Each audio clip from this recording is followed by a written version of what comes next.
Well, Brian, you're way ahead, A, financially, B, healthier horse and a better looking horse. So you could be feeding the same amount, but getting more nutrients. So this is even more beneficial for the hard keeper to help maintain that condition or build condition into the cooler months. The misconceptions about it's not necessarily more hard feed you have to feed, it's the quality of the feed that you feed. Welcome everyone to episode 104 of the Send Nutrition Podcast. You're with your host Bryan and Peter today. And today's topic is feeding in winter, what you need to know. How are you, Peter? Brian, I'm episode 104. I'm feeling like 104 some of these days on a Friday after the week we've had. No, it's been a good time at Send. It's been jam-packed. And this subject comes at a good time as we get into winter and we start thinking about getting or keeping warm. I know, Pete, you don't mind a couple of drinks to keep warm. Well, I'll give Jane Campbell from Campbell's Wines in a Rutherglen a plug. Jane's an existing client of ours, and they've got a winery there in Rutherglen. Amazing wines and very good value. So, Jane, if you're listening, big hello from the Send team. We love your wines. Sometimes we like your wines too much, but it is a very good drop. So yeah, no, I second that. The Shiraz is excellent, and yeah, we thank Jane for being a valued Send client, and we're actually a client of hers as well. So yeah, it's another family-owned business. We sort of like supporting each other, which is really good. Yeah, so that leads into this topic, and it's all about when winter starts to come and the cooler weather's upon us.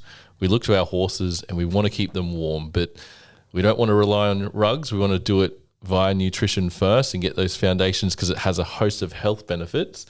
And as Peter touched on before, it has been a busy week as usual in Sen, and this subject keeps coming up about winter feeding and tips on how to feed effectively and for the health of your horse. Yeah, exactly, Brian. And I think there's a really big misconception in the industry where I think as soon as it gets colder, even if it's like goes from 25 to 20, even from 20 to 15, horse owners automatically they just they run to the feed shed to get the thickest rug they can and throw that on, increase the hard feed by 1 or 2 kilograms, and it's like, geez, got to get ahead of the 8 ball, got to fatten a horse up before winter time hits, so the horse doesn't sort of drop off a cliff in terms of weight wise. And that's not necessarily the right thing to do. So I said to Brian, look, let's do a podcast about winter feeding. We haven't really done anything specific, but it's more about to tell our customers and even our new listeners the misconceptions about it's not necessarily more hard feed you have to feed. It's the quality of the feed that you feed to get that horse in a healthy condition, not just to give it a big belly so then it drops off once winter hits. 100%, Peter, I agree. We see it time and time again with clients and particularly stud farms that we consult. They're feeding less hard feed. The horses are in better condition or keep their condition better throughout these cooler periods. And as we know, every horse is different. Minor adjustments need to be made on their own environment because there's different temperatures in each region of Australia. But it's like knowing your horse at the end of the day and adjusting the volumes and amounts to keep a healthy weight, not necessarily an overweight horse into the winter period. Spot on, Brian. So what I might do is I'll give our listeners maybe 2 examples I've had this week, obviously, just to sort of outline it so they can visualize exactly what we're talking about. So one of the stud farms, look, they've got about 120 horses and look, they're based sort of down in sort of southern Australia where it does get a little bit cold.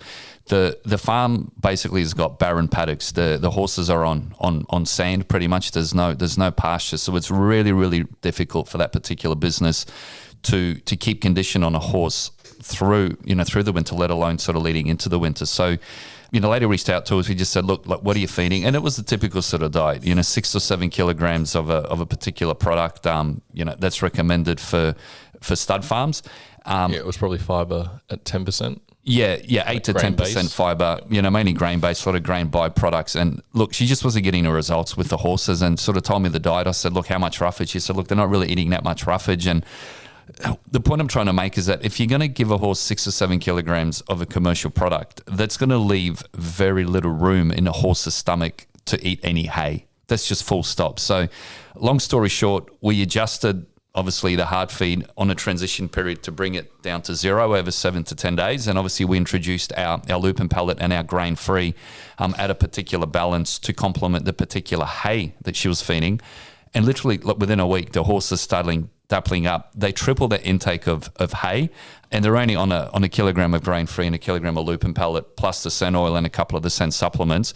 And she said it's in about 3 weeks now, she said the horses have never looked better, and they're eating 1/3 of the actual volume of feed, of hard feed, what they were, but they're actually smashing the hay now, which is what they were lacking previously. Yeah, it just goes to show a nutrient profile that is geared to the horse's physiology is so much more beneficial for their overall system, as Peter described. If the horse is dappling up, which is genetic, but they're reaching their genetic potential in their condition, then there's something right or something going on that's positive within all their body systems, instead of feeding the opposite way with that huge volume of hard feed or not enough roughage going through because of that stomach being full. And as in Peter's example with the winter pasture being reduced or dying off, switching from the pasture to hay is important. But one thing, and this is probably the first tip that we can give, is don't switch from 100% pasture to 100% hay.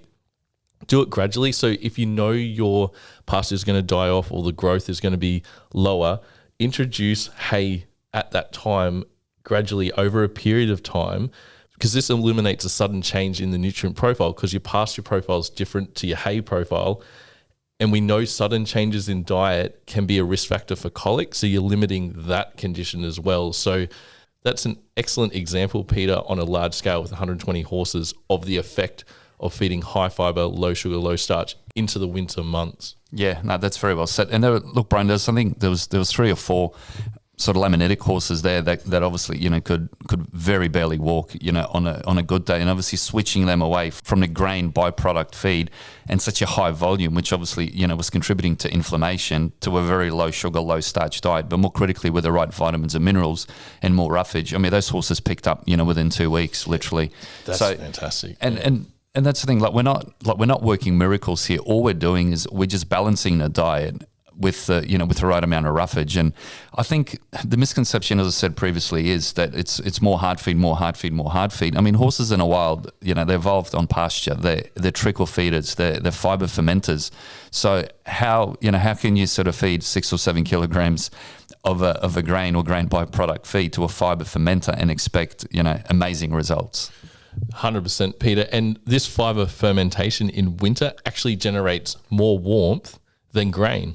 Yeah, Brian, I did a bit of research, which even shocked me. So the study that we found was that fiber fermentation increased the heat inside the horse 3 times more than if fed a grain product like oats or corn.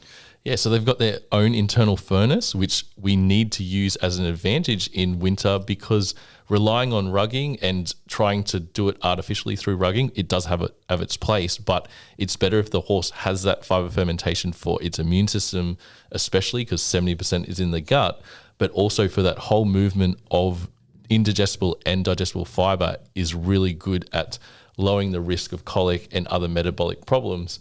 So don't reach for the rugs, reach for more fiber. Yeah. And I think that even leads to our hard feeds being over 30% fiber. If you're switching from 10% fiber hard feed to 30%, that's more warmth within the horse, and that's going to be an advantage going into winter. Yeah, almost 3 times more. And this is why the horse's coat grows longer, which a lot of owners hate because it looks a bit crappy, but that's a natural process. So when a coat gets longer, it actually traps the heat that it's getting generated from the fiber fermentation, which actually keeps the horse warmer. So then you don't need to put that thick, dune or rug on, or so forth. And this is where I think sometimes people can go wrong, because they get onto the sen feed, they're feeding a lot of fiber, and then they're still rugging with a really thick, heavy rug, and then a horse is sweating inside.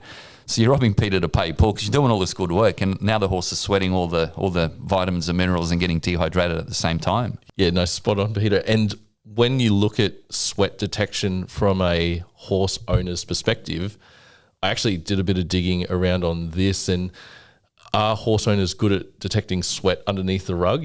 Yes and no. So Dr. David Marlin, who is a world-renowned equine scientist, he does a lot of respected studies and is well-respected in the industry. And he did a lot of this sweat sensor detection under rugs and asked owners in this experiment to see when they thought there was sweat, and the conclusion to this study was that the horse owners did not detect the sweat when there was actually sweat in the sensors. So horse owners can be forgiven for not detecting the sweat pattern or the initial sweat from a horse being over rugged.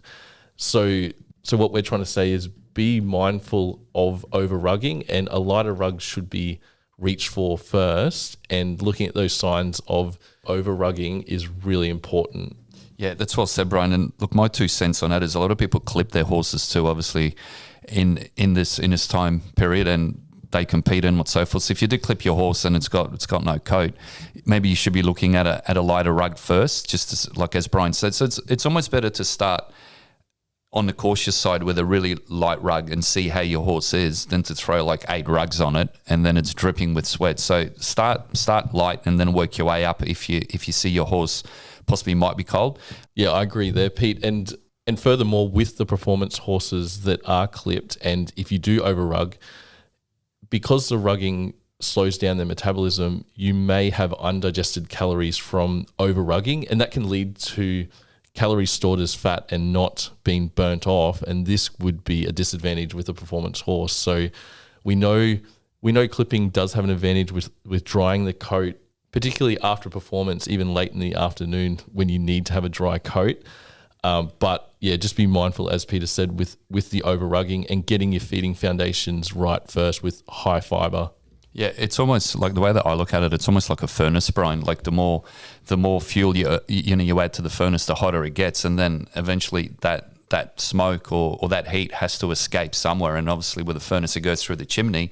But if you've got the chimney blocked, then obviously that heat gets trapped inside, and it just follows on what you just said. That the excess calories obviously are stored inside, which could contribute to the horse not getting fit as quickly, maybe poor performance, and just being really lethargic and lazy. Yeah, it's a real big balancing act, and every horse is an individual, the way they deal with temperatures. It is known that they can adapt to a temperature, or they, just like a human, so say someone from Victoria moving to Queensland might jump in the ocean because they think it's not cold, and it's the other way around. So horses get acclimatized to where they are brought up, and then over time, if they're moved to another place, they can tolerate the cold a lot better. Yeah, and it's also best to start, obviously, the journey to try to get your horse in a very healthy condition before winter hits. So you don't want to be, starting this process on the first day of winter if your horse is backwards, because you're really going to be pulling your hair out and just going to be really stressful. So normally we recommend at least sort of 2 or 3 months before winter if you have got a horse that's a little bit light on, and obviously the foundation should be whether it's pasture. Like if you're in North Queensland or even in the northern part of Australia, you might have pasture the whole year round. So this podcast isn't really going to be, as receptive to you than if they're in Tasmania or in Victoria, where it gets sometimes to below 5 or even 10 degrees. Yeah, 100%, Peter. As you said, it's the hard keepers that require the attention coming into winter, and obviously you got the usual checks like the teeth and worming, and ensuring that the quality of your forage is good. So we do recommend getting your forage or your hay tested so you know where you stand. You'll see your protein levels, your fibre percentage, your sugar and starch, and then you can work around that by balancing it with a good quality vitamin mineral product like the Sen CF50 or the Sen Grain Free. Also for these hard keepers, oil is really handy to have as it's energy dense, up to 2 to 3 times the calories of the hard feed. So that's really nice how it has no sugar and starch, but also helps build condition with the horse coming into those cooler months. And then finally, digestive support in the form of Extra Balance, which contains the live probiotics.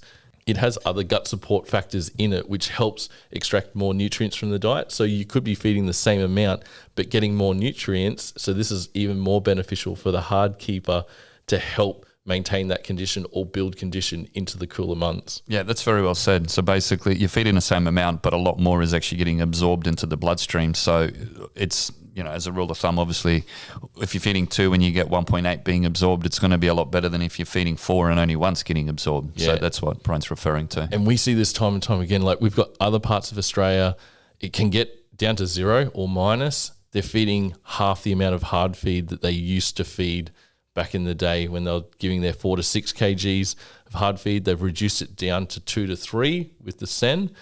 The horses are in better condition, particularly the broodmares, because you don't want a fat broodmare inside because that's less room for the foal to grow.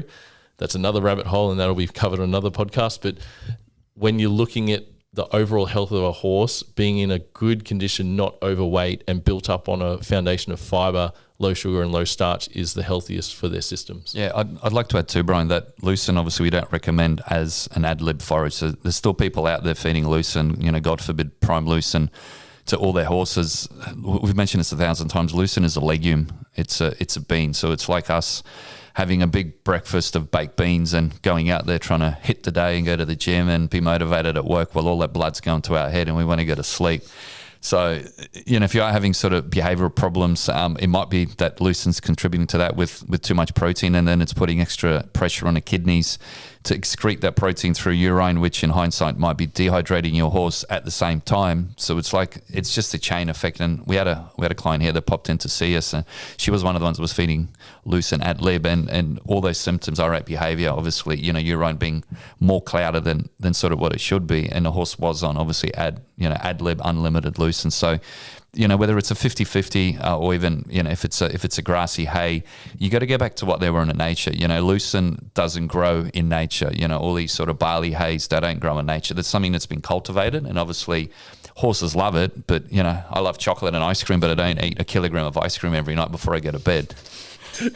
Yeah. And I think another feeding myth or something that pops up a bit is when a horse owner boils barley or creates a hot bran mash for their horse in winter because, yes, as humans, we cook our feeds because they're nice and warm like a nice soup.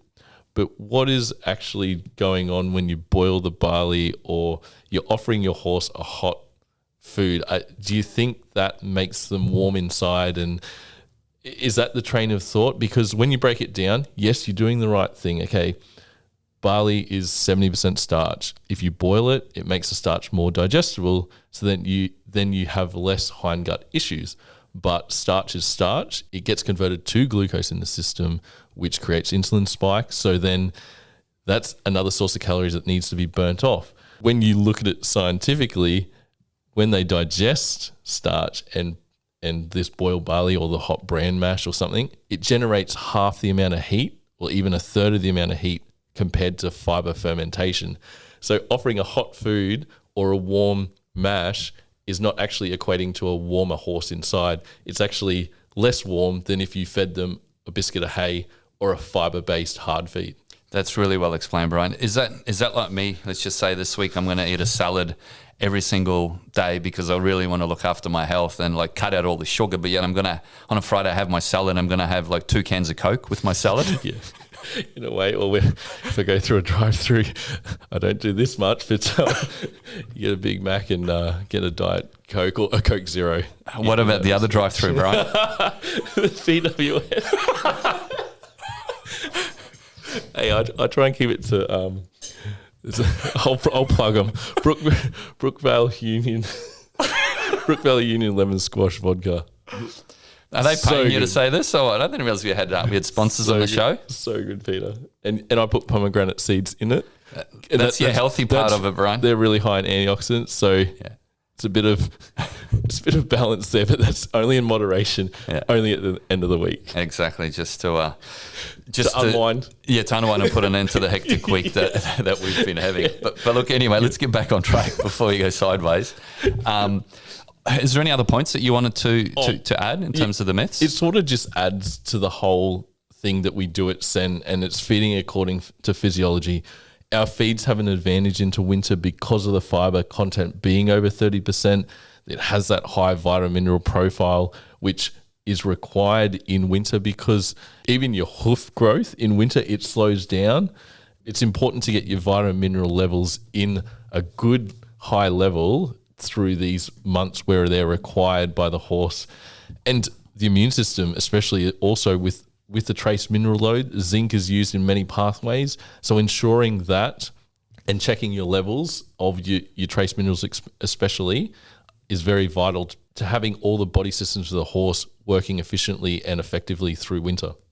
Yeah, Brian, and one point I'd like to add too on top is with all the horses, obviously, majority. Sorry, Brian, one point I'd like to add as well is with pasture getting low in most parts around Australia when it gets really cold, obviously a lot of owners are going to be transitioning onto a particular hay. With the hay, as you mentioned, it does, when it dries, it loses a lot of its vitamins, minerals, but it also loses most of its omega-3 too. So if you're going to have a horse that's just on a hay diet without any pasture as addition to the hay, you really got to look at maybe increasing the sen oil. Obviously, at 60% omega-3, the horse cannot manufacture omega-3 by itself. It has to get it through pasture. So if you've got no pasture and you're feeding hay, you don't want to create a deficiency over winter time where if you bounce back over winter and then you're deficient in the summer, you've got to try to catch up for the lost time. So even if if you got a horse that's a bit light on, double the oil, whether it's from 50 mil to 100 mil, A, you're going to get more omega-3, but B, you're going to get a lot more calories. And as I mentioned previously, 100 mil of oil is about 300 grams of oats or corn or barley or meal run. So you are going to be putting calories into the horse to help with weight gain without doing the insulin spikes, as well as the omega-3 benefits on top.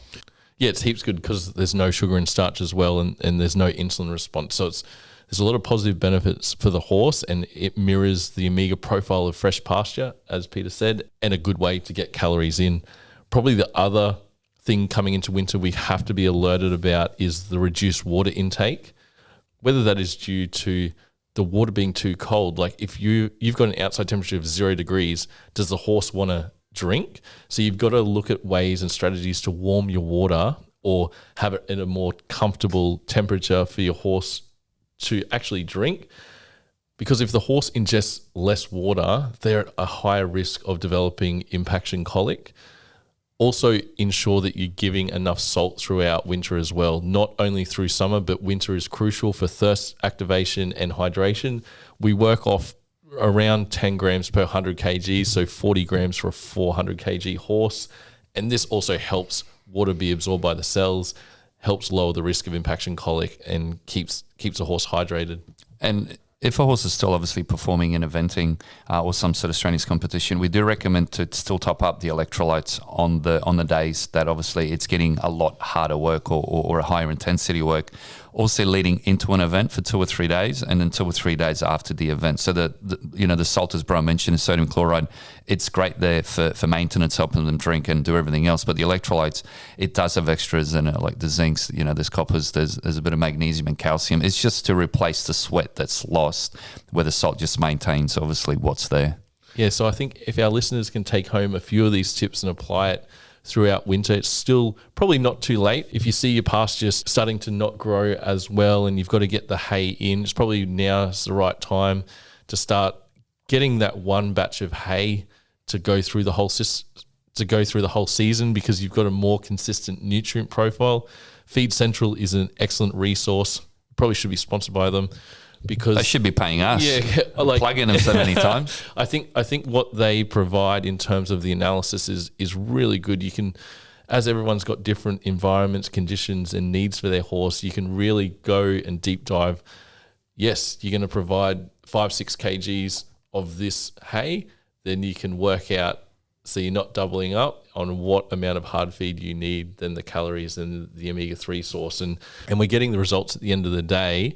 And we get more and more, particularly stud farms and higher profile trainers, looking at trying to feed more efficiently with quality rather than quantity. Yeah, that's really what I summarised. But my 2 cents with forage first, as always, is the feeding for horses. So we can't echo that enough.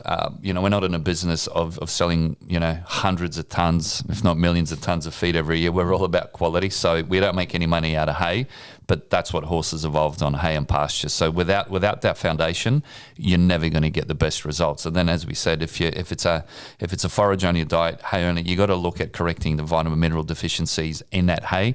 If you've got a good doer, that's where the CF50 comes in. If you've got a horse that's a bit light on, then that's the grain-free, where it has got extra calories, it's got a higher feeding rate. Don't forget the omega-3s, obviously, with the hay, it's been depleted as well. So the senol with the extra calories as well as the omega-3 benefits. You're also going to be feeding a lot less of our products compared to the other products. So I'll just say with the stud farm. So long story short, it came down to a 2 kilogram feed rate with the Sen products, obviously, to her 7 kilograms. So initially she thought, geez, like your feeds are pretty expensive. But then once you work out the cost per day of what it's going to cost to do a kilogram of lupin pellet, what it's going to cost to do a kilogram of the grain-free, what it's going to cost to give 50 or 60 mil of the oil, and then the hay on top, it actually worked out 50% cheaper to what she was feeding previously at a commercial feed that might have been $26 or $28 a bag, but having to feed 7 kilograms of that product. Yeah, and also importantly, she was matching or even getting a better trace mineral profile, plus ours is chelated, so it's not competing for absorption. So you're actually way ahead for supporting the body systems, and coming into winter, that is so crucial, as what we discussed before. Well, Bryan, you're way ahead, A, financially, B, healthier horse and a better looking horse. So, I mean, to me, it's a no-brainer, like when you explain it that way. A lot of owners just look at the price and go, oh, well, geez, that's expensive, and they assume you got to feed 7 kilograms of the grain-free. But that's why we do these podcasts, to educate the end user that it's more about quality over quantity. And, I'm really glad that Sizzler doesn't exist anymore, because I might be 200 kilos, I think, by now. I wonder why they did go out of business, eh? Well, maybe the obese epidemic that we're having. True. Everyone's looking at what we're eating. But it's great the last 5 to 10 years in nutrition advancements, particularly in humans. Like, look what they did in the 1980s, how we went onto low-fat diets, and now we're at low-sugar diets. Like, where we are evolving, we're getting... I think the internet's really helped getting the right information out for people who want to listen and take note, even fasting and the fasting trends as well with the diets. And what we know is that digesting food takes up energy, and that takes away from your body repairing itself. And if you use these principles that Peter and I use with our human health in horse health as well, and even dog health and all animals, we're all mammals. And at the end of the day, when we look at each part of what we do, not just nutrition, but also overall management, we have to really tick every box for each segment to work at its best. That's extremely well summarized. And even from a personal point of view, Bryan, I've taken you obviously with me one time to these cold plunge pools and the hot and sort of cold immersion. Put on the record, I matched you as well in time in the cold. He was shivering like I thought his skin was going to fall off his bones. Maybe I needed a rug then. I'm just joking. Yeah. But it does sort of edge on towards the rug thing. So I mean, I've been doing cold showers for the last 6 months, and I mean, I haven't been sick. I haven't felt better. I've got more energy. Just motivations that you feel really good. So the way it equates is to horses. And obviously, if you're going to rug them, they're going to get really hot. You're going to feed them. They're going to get lethargic and so forth. But you're actually weakening their immune system by rugging them and creating all that heat. Where I think if you expose them to a degree to the natural elements, their immune system has to fight a little bit harder. And when it fights a bit harder, it gets stronger. So when I have my cold showers, especially in the morning, I mean, I want to jump out of there so quickly that when I jump in, but it's all a mental game, and your body gets adaptation. And when I started, it was 10 seconds, then it was 15 seconds, and now it's just a normal shower. And the water's cold, but it's not going to kill me. It's not going to give me a heart attack, and it actually builds my immunity, as well as all the mental sort of health benefits you get out of it as well. Yeah, you definitely feel alive, that's for sure. But yeah, as I echo Peter's thoughts, if you get your fibre foundations right, you select the lightest rug first and make the observations about your horse and the signs that they may show. So if they're not shivering underneath the rug, they're not sweating as well. So just knowing your horse inside out, their history of how they acclimatise to a certain situation is going to take an effect, and their genetics. So every horse is different. There's no one blanket rule. Whether they shiver below 10 degrees, below 5 degrees, or below 0 degrees, it could be big variations, and you knowing your horse. But I think the point we're trying to make is don't over rug. And if you're gonna do a light rug, don't ration out like, oh, well, it's 1 biscuit of hay or it's 2 biscuit of hay. Your golden rule of thumb, and this is something that we try to preach every single day: buy yourself a slow feeder hay net, just jam it in with 2 or 3 biscuits of hay, and just make sure it doesn't run out. So people will ask, oh, well, how many biscuits should I feed? Like, what's the kilo per biscuit? No.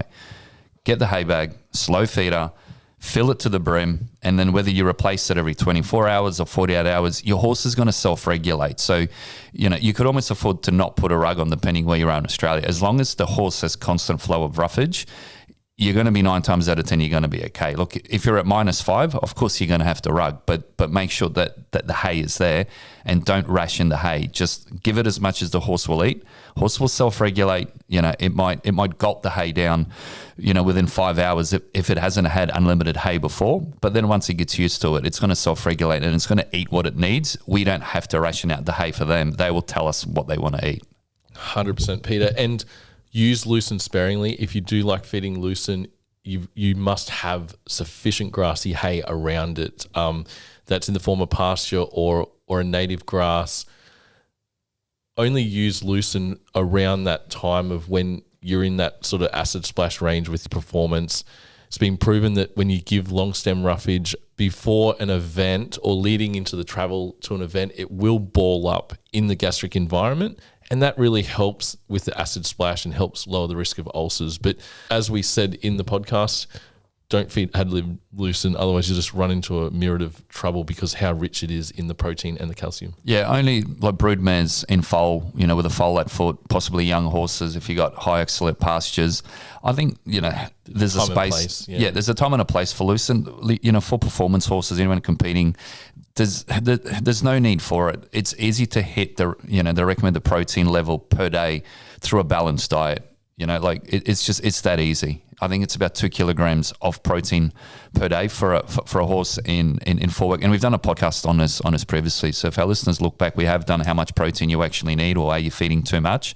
Protein's very easily to hit the recommended daily rate. People assume that, the more lucerne you give them, the quicker they're going to run or the higher they're going to jump. It's, perish the thought. It actually works the opposite way. Yeah, 100%, Peter. I think we will wrap this one up now. Otherwise, we won't be pushing into our Friday lunchtime. Yeah, I had to rip Magellan off the microphone. I was scared she was going to take my job, so I'm not going to let her back in the room. Yeah, Magellan did really well at her first go. And yeah, we had good feedback about the Cushings. And anyone that really enjoys this, please spread the word about our podcast on the podcast app. There are now review parts and even a feedback section, I think, on Spotify and Apple. So utilize that if you have the time, and send through any topics that you'd like us to deep dive and cover. We get really good feedback on how we're trying to separate fact from fiction, but also try and speak less sciencey and try and simplify these topics down so everyone can understand and apply it to our real life horse environments and our scenarios that we have.